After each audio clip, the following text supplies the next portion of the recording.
11वीं की क्लास में आप सभी छात्रों का स्वागत है। आप लोगों को जैसा कि ज्ञात है कि हम लोग न्यूटन्स लॉ ऑफ मोशन देख रहे हैं, जिसमें हमने न्यूटन के प्रथम नियम को, फर्स्ट लॉ को देखा था। हमने देखा था कि फर्स्ट लॉ ऑफ मोशन वास्तव में लॉज ऑफ इनर्शिया है, जड़त्व का नियम है, जिसमें हमने देखा था कि अगर एक्सटर्नल अनबैलेंस फोर्स काम नहीं करेगा तो बॉडी के स्टेट ऑफ मोशन में, गति की अवस्था में परिवर्तन नहीं होता है। यानी बॉडी रेस्ट में तो रेस्ट में ही रहता है, या यूनिफॉर्म मोशन में तो यूनिफॉर्म मोशन में रहता है। हमने इसको एक सिंपल वर्ड में कहा था कि नो फोर्स नो एक्सेलरेशन। कोई फोर्स नहीं लगेगा, कोई एक्सेलरेशन नहीं होगा। एक्सेलरेशन नहीं होने का मतलब ही मैंने समझाया था कि बॉडी या तो रेस्ट में होगा या यूनिफॉर्म मोशन में होगा, अगर फोर्स नहीं लग रहा हो तो। इसके बाद हमने इनर्शियल नॉन इनर्शियल फ्रेम का चर्चा किया था। हमने इनर्शियल फ्रेम के बारे में कहा था कि वह फ्रेम जिसका एक्सेलरेशन पृथ्वी की तुलना में जीरो होगा। एक्सेलरेशन जीरो होने का मतलब भी समझाया था कि रेस्ट में होगा या एक समान चाल से चलेगा, तो उसे हम इनर्शियल फ्रेम कहेंगे। यानी फ्रेम का फैसला ऑब्जर्वर से होता है, दिखने वाला व्यक्ति रेस्ट में हो या एक समान चाल से चलता हो। लेकिन अगर उसके पास एक्सेलरेशन होगा तो वह इनर्शियल ऑब्जर्वर नहीं होगा। अब हम आगे बढ़ेंगे। आज हम सेकंड लॉ ऑफ मोशन देखेंगे, Newton second law of motion. तो Newton second law of motion क्या कहता है, जरा इसको समझने के लिए पहले फर्स्ट लॉ को एक बार फिर से बात करते हैं। फर्स्ट लॉ में कहा था फोर्स नहीं लगेगा तो स्टेट ऑफ मोशन में परिवर्तन नहीं होगा। लेकिन सेकंड लॉ कहता है कि फोर्स लगेगा तो स्टेट ऑफ मोशन में परिवर्तन होगा, गति का अवस्था जो है वो बदलेगा। अब कैसे बदलेगा? तो ये कहता है सेकंड लॉ ऑफ मोशन कि अगर किसी बॉडी पर एक्सटर्नल अनबैलेंस फोर्स लगेगा तो उसके स्टेट ऑफ मोशन में परिवर्तन होगा, और यानी उसके संवेग में परिवर्तन होगा, मोमेंटम में चेंज होगा। और the rate of change in momentum, यानी संवेग में परिवर्तन का दर लगाए गए फोर्स के प्रोपोर्शनल होगा। तो ये कहता है कि when external unbalance force acts on a body, then its momentum changes. इसका मोमेंटम बदलता है, and the rate of change in momentum is proportional to applied force. देखिए जरा गौर से, हमने क्या लिखा है कि when external unbalanced force acts on a body, किसी बॉडी पर लगता है तो its momentum, तो इसका संवेग चेंज बदलता है, and the rate of change in momentum, और संवेग में परिवर्तन का दर प्रोपोर्शनल होता है अप्लाइड फोर्स से लगाया गया बॉडी। अर्थात दैट इज एफ, ये हमारा एक्सटर्नल फोर्स है, ये प्रोपोर्शनल होगा रेट ऑफ चेंज मोमेंटम यानी dp बाई dt। यहां पर p जो है ये हमारा p, ये मोमेंटम को बताता है। अब देखिए प्रोपोर्शनल का चिन्ह हटेगा तो कांस्टेंट k आ जाएगा, k dp बाई dt ये होगा। और हम जानते हैं मोमेंटम जो p होता है वो m इंटू v होता है, मास इंटू वेलोसिटी होता है। यानी F equal to k mv by dt। इसको तोड़ देगा हम कि m dv बाई dt प्लस v dm बाई dt। देखिए u इंटू v का डिफरेंशिएशन है, आप पहले भी पढ़े हैं, u इंटू v का है। फिर हम यहाँ समझा देते हैं। आप पढ़ेंगे y equal to u into v हो, उसको डिफरेंशिएट करेंगे, dy dx निकालेंगे, तो u को रोक के रखते हैं, v को डिफरेंशिएट करते हैं, फिर v को रोक के रखते हैं, u को करते हैं। आपको याद होगा मैथमेटिकल टूल्स हम सिखाए हैं। उसी तरीके से u इंटू v है, m को रोक के रखा तो v को डिफरेंशिएट किया, प्लस v को रोक के रखा, m को डिफरेंशिएट किया। अब ये हमारा इक्वेशन 1 हो गया। अब देखिए अगर हम इस न्यूटन्स लॉ को, न्यूटन्स लॉ जो है, ये न्यूटन का जो फिजिक्स है वो क्लासिकल फिजिक्स है, इसको अगर हम मॉडर्न फिजिक्स से यानी आइंस्टीन की रिलेटिविटी से जोड़ दें तो क्या होगा? तो देखिए, we have from relativity, relativity से देखिए क्या होता है, m equal to m0 divided by root under 1 minus v square by c square. यहां पर m0 जो है वो रेस्ट मास है। जब कोई बॉडी रेस्ट में हो तो उसका मास m0 है, और वही बॉडी जब v स्पीड चलेगा तो उसका मास m है। m है मास एट स्पीड v, और c जो है, v जो है स्पीड ऑफ बॉडी है, और c स्पीड ऑफ लाइट है। मेरे पास जगह नहीं, मैं लिख देता हूं, और c है स्पीड ऑफ लाइट। c क्या है? स्पीड ऑफ लाइट है, प्रकाश का वेग है। अब देखिए, अगर कोई वस्तु प्रकाश के वेग से चलेगा यानी v का मान c के बराबर हो जाए, if v equal to c हो जाए, देन तो देखिए क्या होगा, मास m जो है वो क्या हो जाएगा, m0 divided root under 1 minus c square by c square, यानी m equal to m0 divided by, ये कट के 1 बन जाएगा, 1 माइनस 1, यानी m0 डिवाइडेड बाई 0, तो किसी चीज में 0 से भाग क्या हो जाएगा, इन्फिनिटी। यानी किसी बॉडी का मास इन्फिनिटी हो जाएगा अगर वो प्रकाश के वेग से चलता है। तो किसी भी बॉडी का मास इन्फिनिटी हो जाए, ये संभव नहीं है, यानी कोई भी बॉडी प्रकाश के वेग से नहीं चल सकता है। It is not possible, m equal to infinity is not possible, ये संभव नहीं है। इट मीन्स, इसका मतलब it means no body can move with speed of light, प्रकाश के वेग से कोई भी बॉडी नहीं चल सकता है, मैक्सिमम वेलोसिटी। लेकिन चूंकि हम न्यूटन का फिजिक्स पढ़ रहे हैं तो न्यूटनियन फिजिक्स में वेलोसिटी बहुत कम होता है। ठीक है, ऐसे कि इन न्यूटोनियन फिजिक्स v जो है, वेलोसिटी जो प्रकाश का नाम बहुत छोटा होता है। therefore v square by c square is very very smaller than 1, that is it can be neglected, इसको नेगलेक्ट किया जा सकता है। तो जब हम v square by c square neglect कर देंगे तो m इक्वल टू क्या आ जाएगा, therefore m equal to m0 equal to constant, यानी मास कांस्टेंट हो जाएगा। अगर वेलोसिटी बहुत छोटा होगा प्रकाश का में तो मास m बराबर m0 हो जाएगा, यानी मास कांस्टेंट हो जाएगा।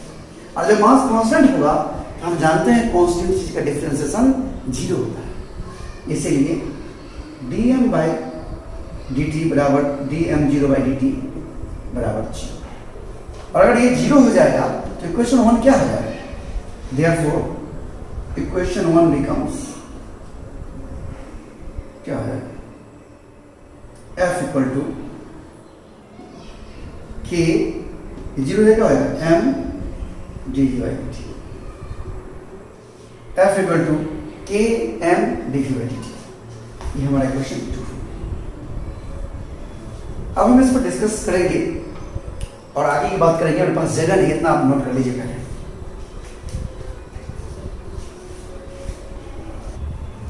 तो बोर्ड साफ हम कर लिए हैं। अब देखिए, अभी हम देख रहे थे f equal to K M D by D T.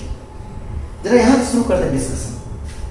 आप लोग सुने होंगे कि न्यूटन के दूसरे नियम से बल की परिभाषा मिलती है, तो यहीं पर यही से बल की परिभाषा मिलती है। यहीं पर न्यूटन जो है वो फोर्स को डिफाइन किया है, लेकिन थोड़ा सा हम इसको एक लाइन और पहले लिख लेते हैं। देखिए, F equal to K M, और ये जो डी बाई डी टी है वो क्या है, एक्सेलरेशन ए। इसको 2 के बजाय हम अगर इसको 2 कह दें, और देखिए अब यहां से हम फोर्स को डिफाइन करते हैं। तो न्यूटन कहता है कि अगर 1 किलोग्राम की बॉडी यानी मास का मान 1 कर दिया, अगर 1 किलोग्राम की बॉडी पर वह फोर्स यानी फोर्स का मान जितना हम लगाने से एक्सेलरेशन ए का मान 1 हो जाए तो उस फोर्स को हम 1 न्यूटन कहेंगे। एक बार फिर से हम कहते हैं इस बात को, न्यूटन कहता है कि 1 न्यूटन किसे कहेंगे, तो 1 न्यूटन वह फोर्स है, इस फोर्स ये फोर्स जो है वो वैल्यू है जिसको लगाने पर, किस पर लगाने पर, 1 किलोग्राम की वस्तु को लगाने पर उसमें एक्सेलरेशन 1 मीटर पर सेकंड स्क्वायर उत्पन्न होना चाहिए। यानी 1 किलोग्राम की बॉडी में 1 मीटर पर सेकंड स्क्वायर त्वरण उत्पन्न करने के लिए जितने बल की आवश्यकता होती है उसे 1 न्यूटन कहते हैं। न्यूटन यहाँ बता रहा है 1 न्यूटन आप किसको कहिएगा, तो उस बल को कहेंगे जो 1 किलोग्राम की वस्तु पर लगकर 1 मीटर पर सेकंड स्क्वायर का त्वरण उत्पन्न कर देगा। ध्यान दीजिए, according to Newton 1 Newton is that force which operates on 1 kg body and produces acceleration of 1 meter per second. अर्थात if F equal to 1 Newton, then M F equal to 1 Newton and M equal to 1 kg, then A equal to 1 metre पर second. यानी force अगर 1 Newton है और मास 1 kilo है तो body में जो एक्सेलरेशन 1 मीटर पर सेकंड। ये वैल्यू अगर इसमें डाल दिया जाए तो क्या होगा, from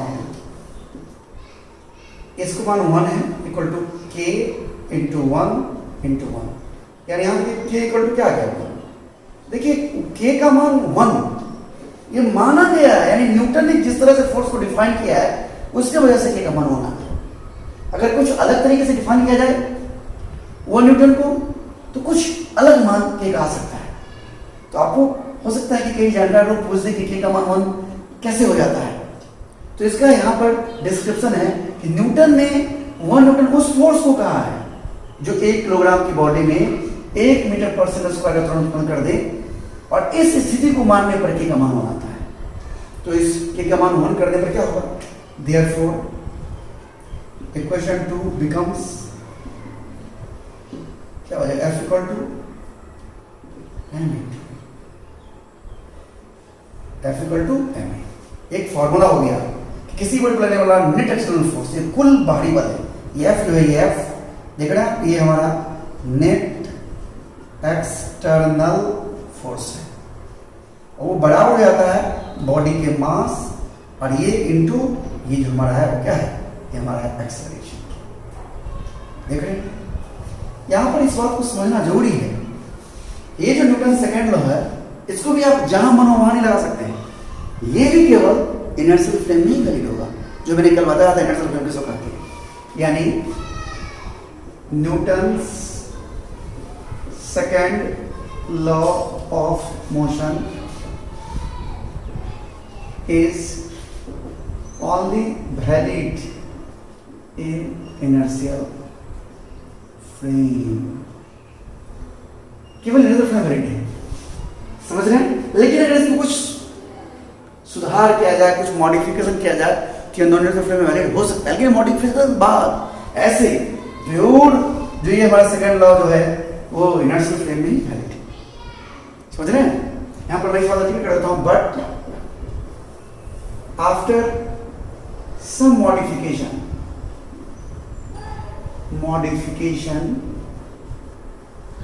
it can be valid in non-inertial frame also। देख रहे हैं, कुछ मॉडिफिकेशन करवा दिया, नॉन इनर्शियल फ्रेम में भी वैलिड हो सकता है।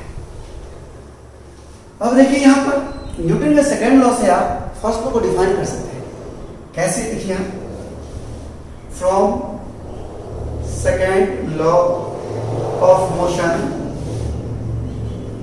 We can define first law. हम यहां पर प्रूफ करते हैं, देखिए कैसे प्रूफ करते हैं। प्रूफ देखिए, देखिए इफ एफ इक्वल टू 0 कर दें, अगर हम फोर्स को 0 कर दें, देयरफॉर एम इंटू ए बराबर क्या होगा 0, यानी ए बराबर क्या होगा 0। और ए बराबर 0 यानी एक्सेलरेशन 0 होने का मतलब क्या होगा, या तो बॉडी रेस्ट में हो या फिर यूनिफॉर्म मोशन में। आप गौर से देखिए, फोर्स नहीं है तो एक्सेलरेशन भी नहीं है, यानी बॉडी रेस्ट में, यूनिफॉर्म मोशन में, यानी that is no force no acceleration. तो देखिए इस सेकंड लॉ ऑफ मोशन से फर्स्ट लॉ को यहां डिफाइन किया गया है। न्यूटन के दूसरे नियम से प्रथम नियम को वेरीफाई किया जा सकता है, प्रूफ किया जा सकता है। ओके, इसे आप नोट कर लीजिए, हम इसके बाद इससे आगे बात करेंगे। तो अभी आपने न्यूटन के सेकंड लॉ को देखा, F equal to M A, force net external force equal to mass of the body into acceleration of the body. आपने ये भी देखा कि न्यूटन का सेकंड लॉ केवल इनर्शियल फ्रेम में वैलिड है, लेकिन कुछ मॉडिफिकेशन करने पड़ेगा, नॉन इनर्शियल फ्रेम में भी वैलिड हो सकता है। तो क्या मॉडिफिकेशन होगा, आइए उसको देखते हैं। अभी हम हेडिंग बनाते हैं Newton second law in non inertial frame.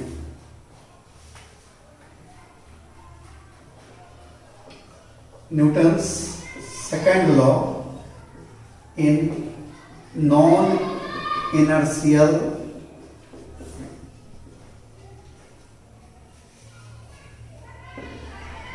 यहां पर देखिए ये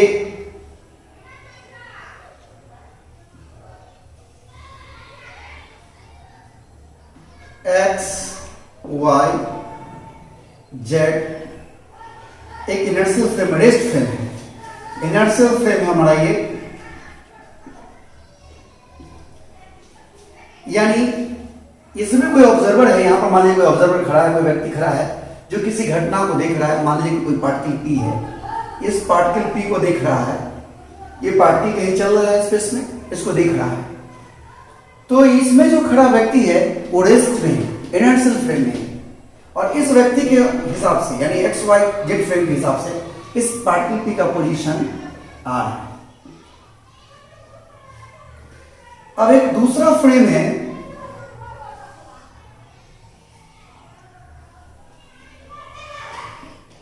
x prime Y prime Z prime, इसमें कोई ऑब्जर्वर ओ डैश है, कोई व्यक्ति इस फ्रेम में है, और ये फ्रेम एक्सेलरेशन a0 से चल रहा है। आप देखिए इस फ्रेम के पास एक्सेलरेशन है, इसमें जो व्यक्ति खड़ा है उसके पास भी एक्सेलरेशन होगा, और जब ऑब्जर्वर के पास, देखने वाला के पास, ये व्यक्ति जो इसमें है वो इस पी पार्टिकल के मोशन को वॉच कर रहा है, देख रहा है, अध्ययन कर रहा है, तो वो व्यक्ति भी इस एक्स प्राइम वाई प्राइम और जेड प्राइम फ्रेम के साथ चल रहा है, तो उसके पास भी एक्सेलरेशन a0 है। और जब ऑब्जर्वर के पास एक्सेलरेशन होता है तो नॉन इनर्शियल ऑब्जर्वर कहलाता है, यानी कौन सा फ्रेम हो गया, नॉन इनर्शियल फ्रेम हो गया, नॉन इनर्शियल फ्रेम। अब यहां देखिए इस नॉन इनर्शियल फ्रेम से इस पार्टिकल पी का जो पोजीशन है वो हम यहां दिखा रहे हैं। ये हमारा पोजीशन मान लीजिए कि R1, और इस नॉन इनर्शियल फ्रेम का अपना पोजीशन इनर्शियल फ्रेम की तुलना में R0, ये R0। देखिए यहां हम इन सब बातों का जिक्र करते हैं। यहां पर देखिए ये X Y Z is an inertial frame, while x prime y prime z prime is a non inertial frame having acceleration a0 with respect to x y z। ठीक है, समझिए ये x prime y prime z prime frame है, इसके पास acceleration है कितना, acceleration a0 है, किसके तुलना में, इस एक्स वाई जेड फ्रेम की तुलना में। अब आप देख रहे हैं कोई पार्टिकल पी मूव कर रहा है जिसका पोजीशन चित्र में दिखाया गया है, इनर्शियल फ्रेम का पोजीशन है आर, नॉन इनर्शियल फ्रेम से पोजीशन है R1 और नॉन इनर्शियल का अपना पोजीशन इनर्शियल की तुलना में है R0। यहां मैं लिख देता हूं इस बात को, P is a particle moving in space,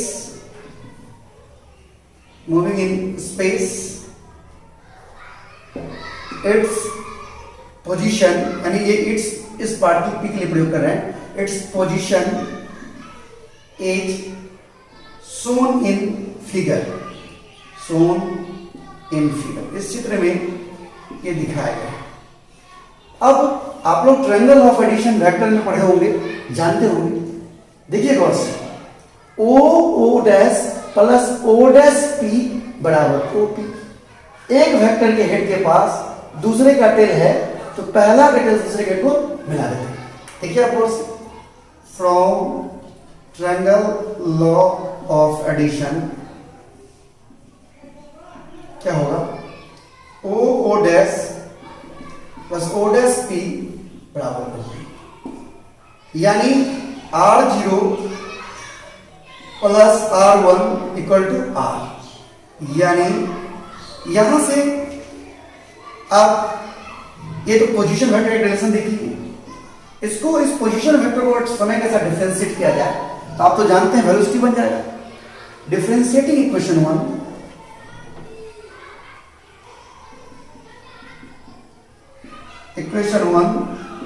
with respect to t क्या होगा, dr0 बाई dt प्लस dr1 बाई dt बराबर dr बाई, अब ये क्या बन जाएगा, वेलोसिटी, यानी v0 प्लस v1 बराबर, इसको फिर से एक बार डिफरेंशिएट करें वेलोसिटी को तो एक्सेलरेशन आए, अगेन डिफरेंशिएटिंग,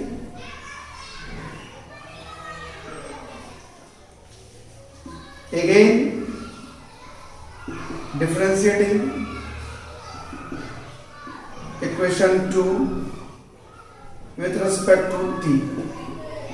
देखिए क्या होगा, dv0 plus dv0 by dt dv1 by dt बराबर dv बाई dt।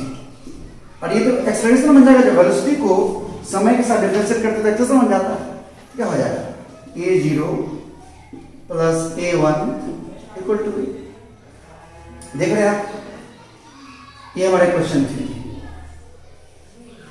अब इस पार्ट के लिए ध्यान दीजिए, a0 बना है R0 से, R0 पोजीशन था नॉन इनर्शियल फ्रेम का इनर्शियल तुलना में, तो a0 एक्सेलरेशन है, a0 एक्सेलरेशन है नॉन इनर्शियल का इनर्शियल तुलना में।